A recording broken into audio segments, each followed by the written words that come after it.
So guys, somebody asked me how I make my mint tea, and this is how I do it. I've used 3 cups of water and crushed ginger. I've added cardamom powder, just a little bit, and the mint leaves, fresh mint leaves to be precise. Let it boil and add a little bit of tea leaves for the coloring, but not too much. Mix this all together and let it boil, and as you can see, our mint tea is ready.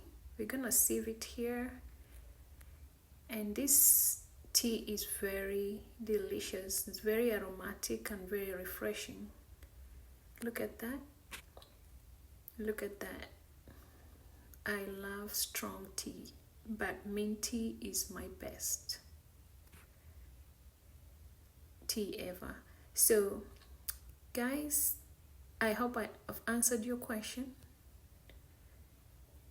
Thank you so much for watching my videos, and here is the easiest recipe to enjoy your mint tea.